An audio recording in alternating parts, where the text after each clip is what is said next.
औज़ुबिल्लाहि मिनश्शैतानिर्रजीम बिस्मिल्लाहिर्रहमानिर्रहीम अल्लाहुम्मा सल्लि अला सय्यदना व मौलाना मुहम्मदिन व अला आलि सय्यदना व मौलाना मुहम्मदिन व बारिक व सल्लिम व सल्लि अलैहि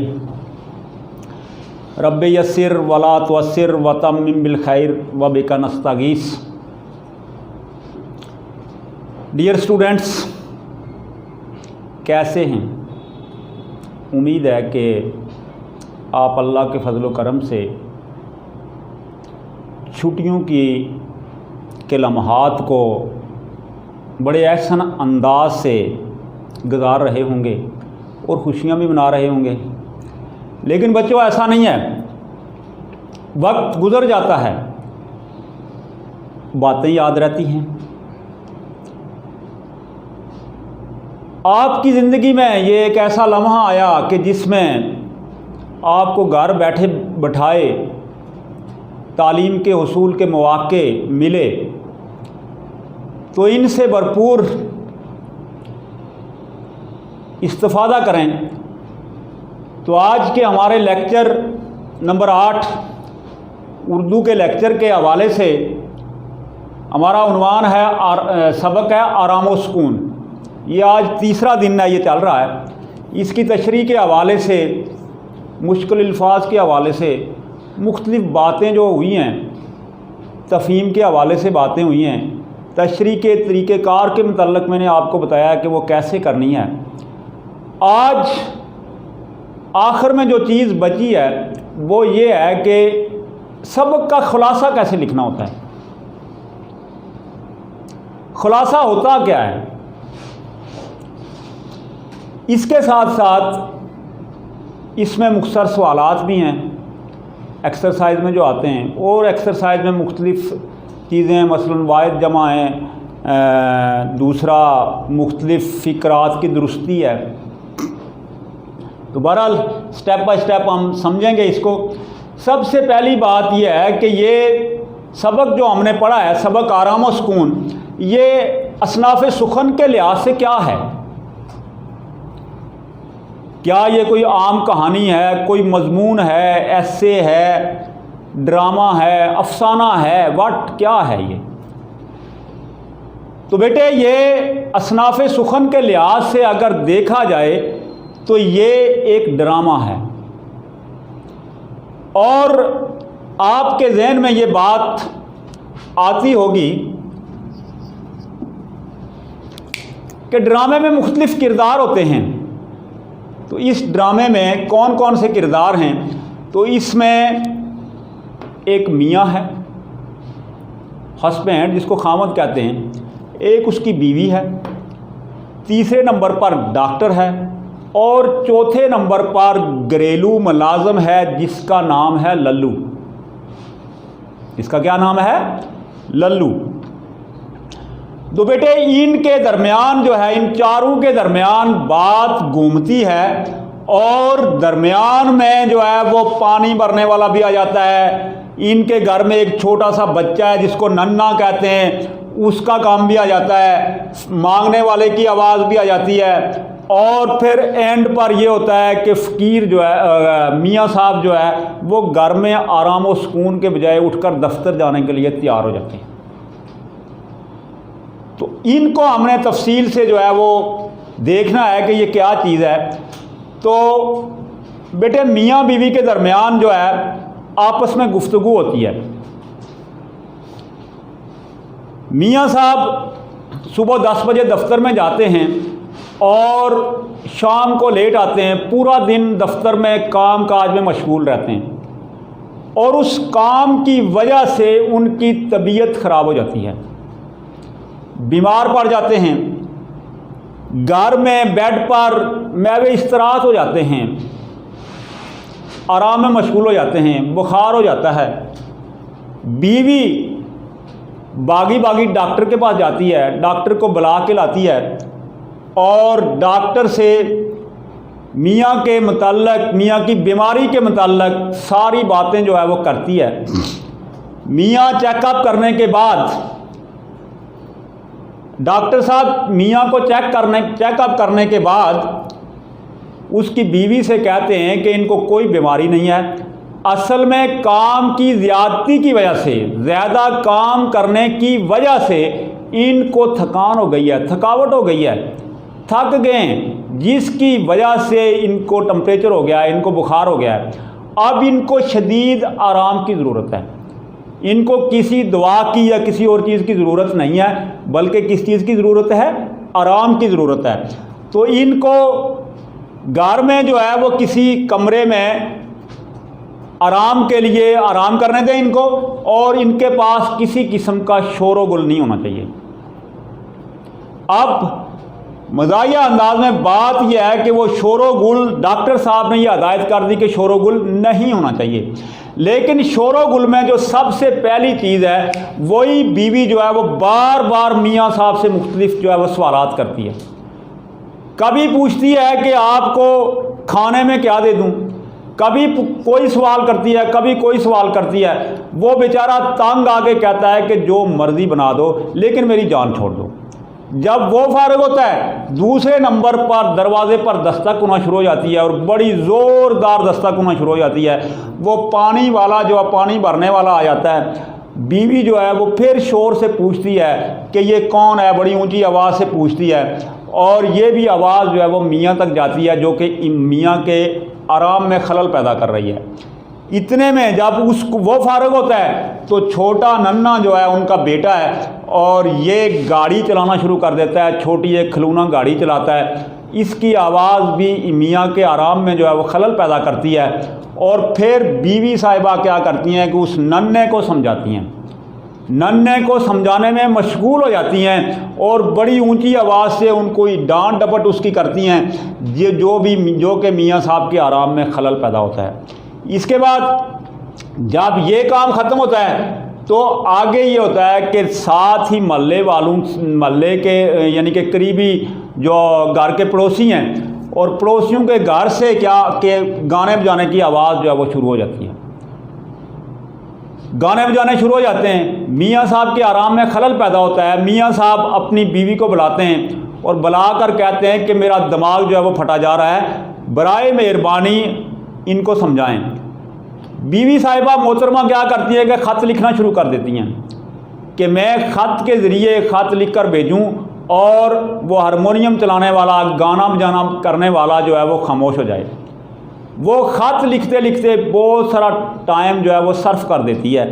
फिर उसके बाद जब वो ख़त लेके आदमी जाता है, साथ ही मांगने वाला आ जाता है। वो दरवाज़े पर दस्तक देता है, अल्लाह के नाम पर मुझे कुछ दे दो, अल्लाह के नाम पर कुछ दे दो, यानी कि वो बकारी भीख मांगता है। इससे भी मियाँ के जो है वो आराम में खलल पैदा होता है। जब मियाँ साहब इन हरकत से तंग आ जाता है, यानी कभी पानी भरने वाला आ जाता है, कभी जो है वो गाने बजाने की आवाज़ आती है, कभी वो खिलौना गाड़ी की पिट आना शुरू हो जाती है, कभी फ़कीर के मांगने की आवाज़ आना शुरू हो जाती है। जब इन सारी हरकत से तंग आ जाता है, तो वो क्या करता है कि उठ जाता है बेड से क्या करता है, उठ जाता है और अपनी टाई वगैरह कसता है, सेट हो जाता है। इतने में बीवी आती है, कहती है क्या करने लगें। उसने आगे से वो जवाब देता है कि मैं ऑफिस जा रहा हूँ। बीवी बड़े शोर से कहती है डॉक्टर ने मना किया हुआ है, आपको आराम के लिए मना किया हुआ है, आप ऑफिस क्यों जा रहे हैं। और वो कहने लगा आगे से कि मैं डॉक्टर की हदायत पर ही तो अमल करने जा रहा हूँ, ऑफिस में आराम करने जा रहा हूँ। इधर तो आराम नहीं होता, क्योंकि यहाँ पर कभी कोई होता है, कभी कुछ होता है, कभी कुछ होता है। तो मैं आपके शोर गुल से तंग आकर क्या करने लगा हूँ कि ऑफिस में जा रहा हूँ आराम करने के लिए। तो बेटा ये इसका सबक का जो है वो ये खुलासा है। और हमारा रोज़मर्रा के मामूल के मुताबिक जो हमारी ज़िंदगी है, देखें मैं अक्सर ये कहता रहता हूँ, हम जितने भी सबक पढ़ते हैं, चाहे वो इंग्लिश का सबक हो, उर्दू का सबक हो, बेशक फ़िज़िक्स केमिस्ट्री क्यों ना हो, कोई भी बुक क्यों ना हो, बेटा किसी बगैर मकसद के लिए ये काम नहीं होते, इनका कोई ना कोई मकसद होता है। हर सबक का, हर चीज़ का कोई ना कोई मकसद होता है।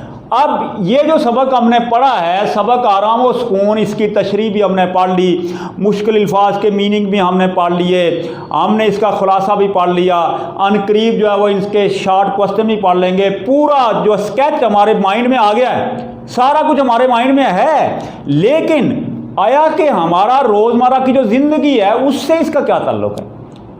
तो बेटे, ये जो सबक है आराम व सुकून, इसका हमारी ज़िंदगी से बहुत गहरा ताल्लुक़ है, बहुत गहरा ताल्लुक़ है।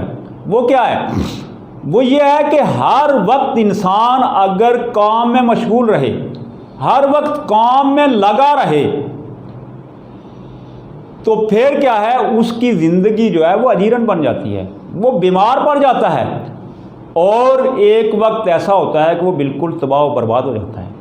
इसलिए काम की ज़्यादती के साथ साथ जितना भी काम हो, थोड़ा सा वक्त जो है आराम व सुकून के लिए निकालना ज़रूरी है। इससे एक सबक ये मिलता है।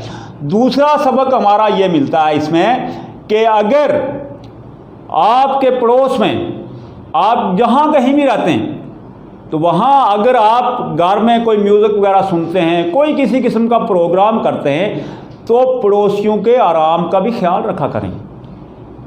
आपकी किसी हरकत से किसी पड़ोसी का दिल नहीं दुखना चाहिए। ये चीज़ें जो है वो क्या है, इस सबक से हमें मिलती हैं।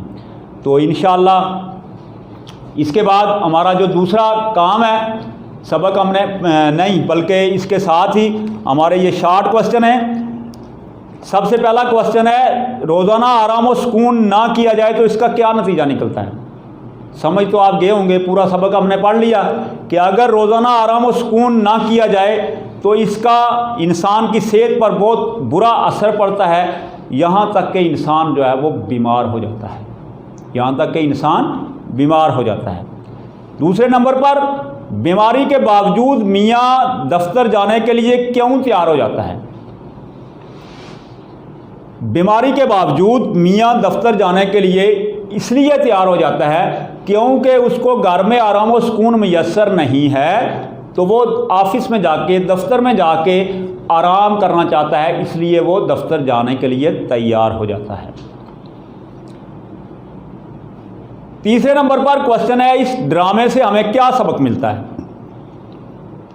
इस ड्रामे से हमें यह सबक मिलता है कि हमें काम के साथ साथ, जितना भी काम ज़्यादा क्यों न हो, काम के साथ साथ थोड़ा बहुत आराम ज़रूर करना चाहिए। अगर हम आराम नहीं करेंगे तो हमारी सेहत जो है वो क्या हो जाएगी, ख़राब हो जाएगी। आगे है, बहुत ज़्यादा, क्वेश्चन नंबर 4 है, बहुत ज़्यादा शोर व गुल भी माहौलियाती आलूदगी का सबब बनता है। शोर की आलूदगी से सेहत पर क्या असर पड़ता है। तो बेटा, शोर की आलूदगी से सेहत पर यह असर पड़ता है कि बंदे के आसाब कमज़ोर हो जाते हैं। बंदे के आसाब मीन पट्ठे कमज़ोर हो जाते हैं, इसलिए शोर की आलूदगी से बचना चाहिए। इसके बाद 5वां सवाल है कि सेहतमंद रहने के लिए क्या बातें ज़रूरी हैं। तो सेहतमंद रहने के लिए पहले नंबर पर तो ये चीज़ ज़रूरी है कि मुतवाज़न ग़िज़ा खानी चाहिए। मुतवाज़न ग़िज़ा जो है वो ज़रूरी है। इसके साथ साथ डेली के तौर पर थोड़ी बहुत हल्की फुल्की वर्जिश करनी चाहिए। और तीसरे नंबर पर जो आपके सबक से रिलेटेड बात है, जिसके लिए ये बात पूछी गई है, ये क्वेश्चन पूछा गया है कि काम के साथ साथ आराम व सुकून करना चाहिए। कितनी बातें मैंने बताई? 3 बातें बताई। एक बात ये कि मुतवाज़न ग़िज़ा खानी चाहिए, दूसरे नंबर पर ये मैंने कहा कि हल्की फुल्की वर्जिश करनी चाहिए, और तीसरे नंबर पर कि काम के साथ साथ आराम भी करना चाहिए, आराम व सुकून भी करना चाहिए। और आखिरी सवाल 6 नंबर, और आखिरी सवाल यह है कि हमसाए की कौन सी हरकत से मियाँ के आराम में खलल पड़ रहा था। तो हारमोनियम बजाने से, गाने बजाने से मियाँ के आराम में खलल पैदा हो रहा था। ये हमसाए की हरकत थी क्या कि वो गाना बजाना कर रहा था, हारमोनियम बजा रहा था, जिसकी वजह से मियाँ बेचारा बीमार था और उसके आराम में खलल पैदा हो रहा था। इसके बाद सेकंड क्वेश्चन है मुख्तसर सवालात के बाद कि वाहिद के जमा और जमा के वाहिद लिखें। वाहिद के जमा और जमा के वाहिद लिखें। तो सबसे पहले ये लफ्ज़ है वक्त। वक्त की जमा क्या होती है? औकात। वक्त की जमा औकात। इसको वक्तू ना पढ़ते रहना। उसके बाद दूसरे नंबर पर है ज़रूरत। इसकी जमा होती है ज़रूरियात। छोटी क्लासेस के लिए ज़रूरतें भी आप लिख सकते हैं, लेकिन 9th और 10th के लिए ज़रूरतें नहीं लिखना बल्कि ज़रूरियात लिखना है। उसके बाद हदायात।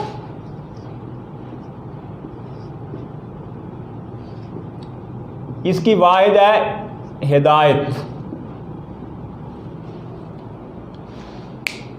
उसके बाद ग़ज़ा।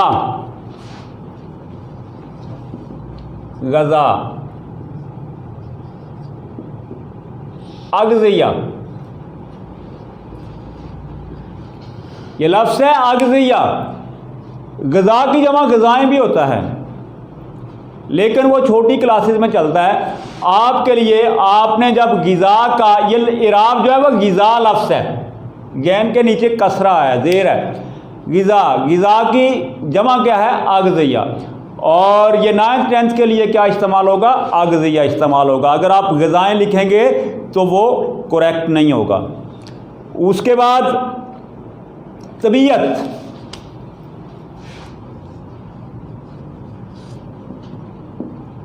ये अक्सर पेपर में भी आ जाता है।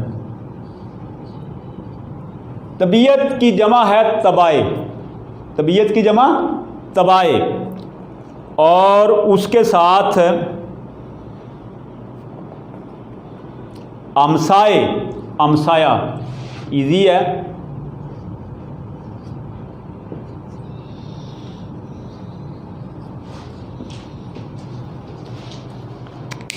इसके बाद नेक्स्ट क्वेश्चन है, यानी कि ये हमने वाहिद जमा लिखे हैं। वक्त की जमा औकात, ज़रूरत ज़रूरियात, हदायत हदायात, ग़िज़ा अग़ज़िया, तबीयत की जमा तबाए और हमसाया की जमा हमसाए है। और इसके साथ ही नेक्स्ट क्वेश्चन है कि मंदरजा ज़ैल के मुज़क्कर और मुअन्नस लिखें। बेगम।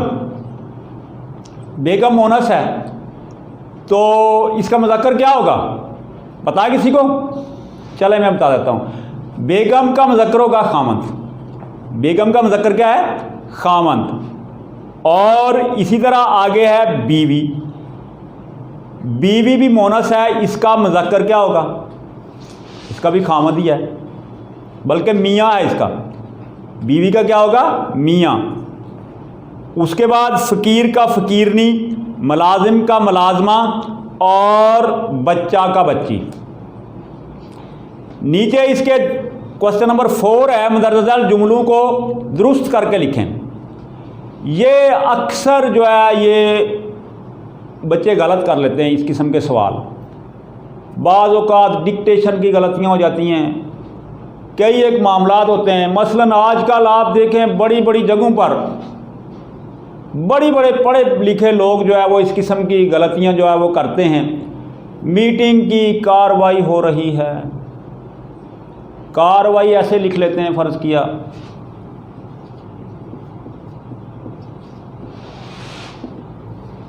हालांकि ये लफ्ज़ गलत है, ये ऐसे होता है, कार्रवाई लफ्ज़ होता है। ठीक है। अक्सर ये सेंटेंस बोला जाता है, मैं आपकी तकरीर से इस्तिफ़ादा हासिल करूंगा। आपने मुझे खाने पे बुलाया, मैंने इससे बड़ा इस्तिफ़ादा हासिल किया। बेटे, इस्तिफ़ादा का मतलब ही फ़ायदा हासिल करना है। आगे आपने जब फिर हासिल लिख दिया तो ये इनकरेक्ट हो गया, ये सेंटेंस ही गलत हो गया। इस्तिफ़ादा इसका मतलब होता है फ़ायदा हासिल करना।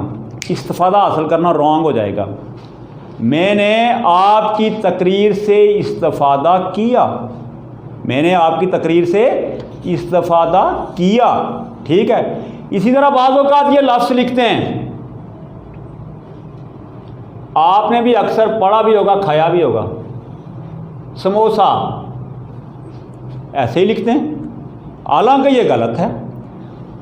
ये लिखा जाता है ऐसे, सीन मीम वाव सीन अलिफ सा। और इस किस्म का सवाल आपके पेपर में 5 नंबर का सवाल आता है।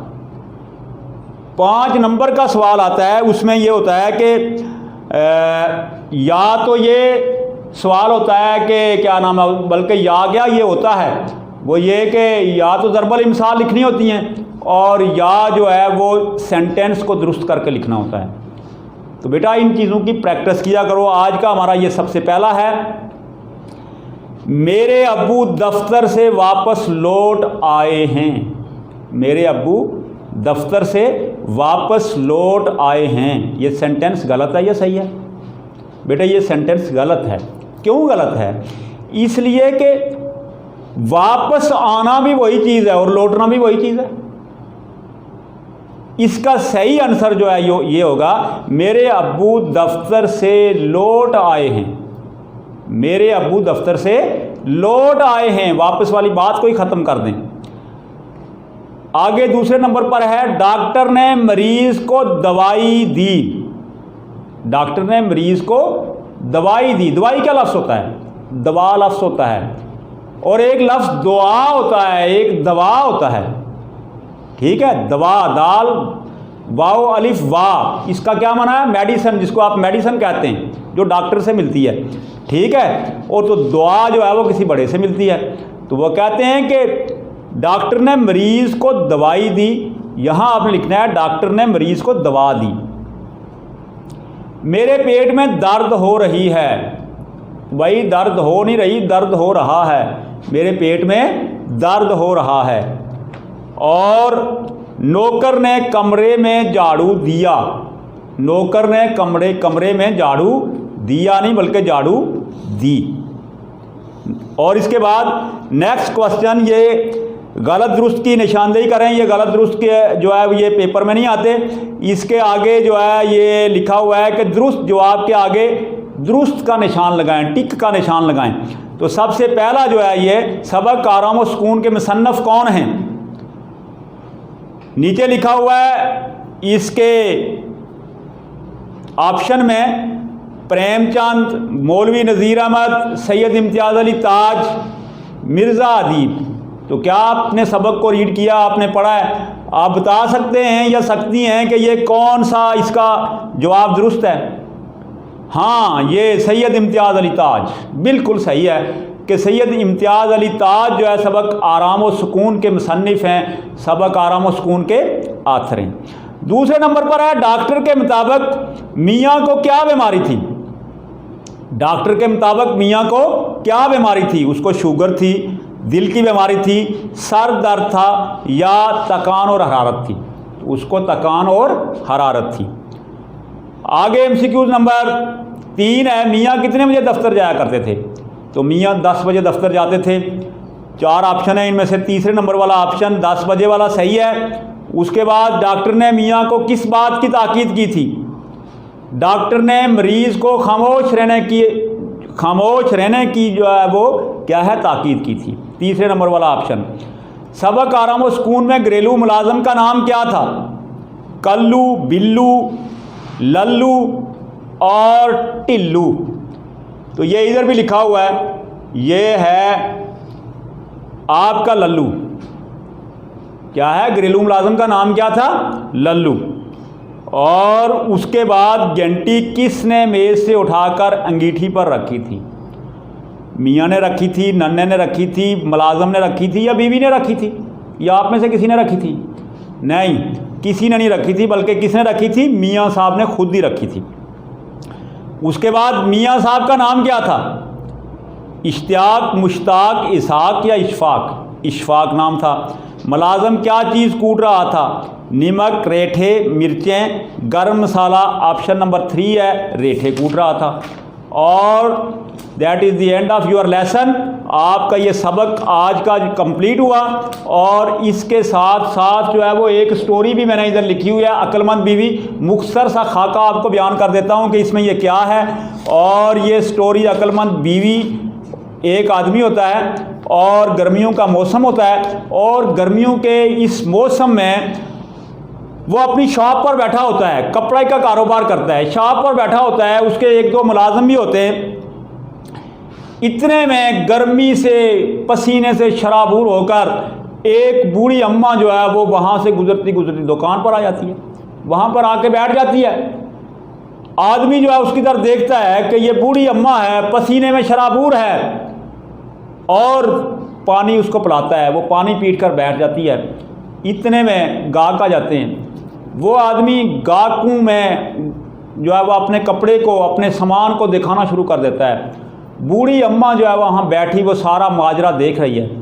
थोड़ी देर के बाद दुकानदार, वो बजाज जो है कपड़े का काम करने वाला, वो अपने मुलाजिम से कहता है कि यार ये एक बुर्का देता है। बुर्का वही होता है जो लड़कियाँ पहनती हैं।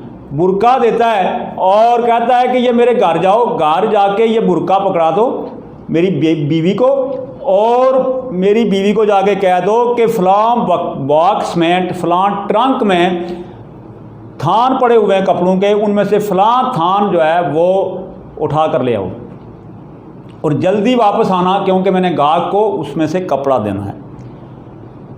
बूढ़ी माई ने ये सारा माजरा जो है वो सुना होता है, और मुलाजम जब चलता है तो बूढ़ी माई भी उसके साथ चलना शुरू हो जाती है। थोड़ा सा आगे जाके वो पीछे से होकर मुलाजिम को आवाज़ देती है कि बेटा मेरी बात सुनो। वो मुलाजिम रुक जाता है, उससे कहती है कि मुझे बहुत बड़ा गलती हो गई है कि मेरी रकम की जो पोटली थी वो आपकी दुकान पर रह गई है, और मैं अब बूढ़ी हूँ, मैं यहाँ से वापस जाऊँगी तो मैं कैसे जाऊँगी, गर्मी का मौसम है। तो आप ऐसा करें कि ये बुर्का मुझे दें और वो भाग के जाएं और वो मेरी रकम की जो पोटली है वो वहाँ से उठा कर ले आएँ, मैं यहीं आपका इंतज़ार करती हूँ। मुलाजिम उसकी बात में आ गया। दूसरे नंबर पर यूँ समझें कि बूढ़ी माई का उसको तरस आ गया। वो बुर्का उसने उसको दिया और वो पीछे चला गया। इतने में बूढ़ी माई जो है उसने अपनी वो स्पीड लगाई और सीधी उस आदमी के घर चली गई। घर जाके दरवाजे को ज़ोर ज़ोर से दस्तक देने लगी। अंदर से उसकी दुकानदार की बीवी ने दरवाज़ा खोला तो वो कहने लगी कि ये आपके खामंद ने बुर्का आपके लिए भेजा है, ये रख लें। और वो कहता था कि फ़लाँ बक्से में जो है वो एक थान कपड़ों का पड़ा हुआ है, वो दे दो। दुकानदार उधर मुलाजिम जो है वो मसरूफ़ था, और क्या नाम है उसका, गाहक बैठे हुए हैं, जल्दी से वो दे दो। अब वो बीवी आगे से हंसने लगी, कहने लगी कि आप मुझे बेवकूफ़ बनाना चाहते हैं, ये बुर्का तो मुझे दो। बुर्का ले लिया, कह कि ये वाकई मेरे खामन ने मेरे लिए भेजा है, ठीक है उसकी मेहरबानी, और आप चलती बने, थान मेरे पास नहीं है। वो बतेरी बातें करना शुरू करती है कि ऐसे है ऐसे है, लेकिन वो औरत जो है वो उस बूढ़ी माई की बातों में नहीं आती। आखिर में बूढ़ी माई के जहन में ये बात आती है, वो सोचती है कि ऐसा ना हो कि मुलाजिम उधर से आ जाए, और अगर मुलाजिम आ गया तो उसने पुलिस को रिपोर्ट दर्ज करा देनी है और मेरा जो है वो काम गड़बड़ हो जाएगा। इसलिए वो वहाँ से भाग गई, वो वहाँ से भाग गई। इससे नतीजा क्या बनता है? इससे नतीजा ये निकलता है कि दानाई जो है वो बेहतरीन हिकमत अमली है। दानाई बेहतरीन हिकमत अमली है। अजीज़ तलबा, किसी की बातों में यूं ही नहीं आना चाहिए, बल्कि अपने दिमाग को यूज़ करना चाहिए। अपने दिमाग में सोचना चाहिए कि ये जो आदमी कह रहा है ये क्यों कह रहा है, इसकी वजह क्या है, और बेजा किसी को तंग भी नहीं करना चाहिए, और अपने दिमाग को का सही इस्तेमाल करके वो काम करना चाहिए। तो इस स्टोरी से हमें ये सबक मिला है कि दानाई बेहतरीन हिकमत अमली है, और दूसरे नंबर पर यह है कि दानाई किसी की मीरास नहीं। ये ज़रूरी नहीं है कि सिर्फ जो है वो बड़े लोगों को ही दानाई मिलती है, ये एक आम किस्म के आदमी को भी मिल सकती है, आपको भी मिल सकती है। इसलिए बेटा आप भी दानाई की बातें किया करें, बड़े लोगों की तरह बातें किया करें। आप छोटे नहीं हैं, अल्लाह ताला ने हर इंसान को बहुत बड़ा बनाया है, बहुत बड़ा, सिर्फ कद के हिसाब से बड़ा नहीं है। बल्कि आप बहुत बड़े हैं, आपका दिमाग भी बहुत बड़ा है। तो अल्लाह ताला हम सब को ये बातें समझने की, इस पर अमल करने की तौफीक अता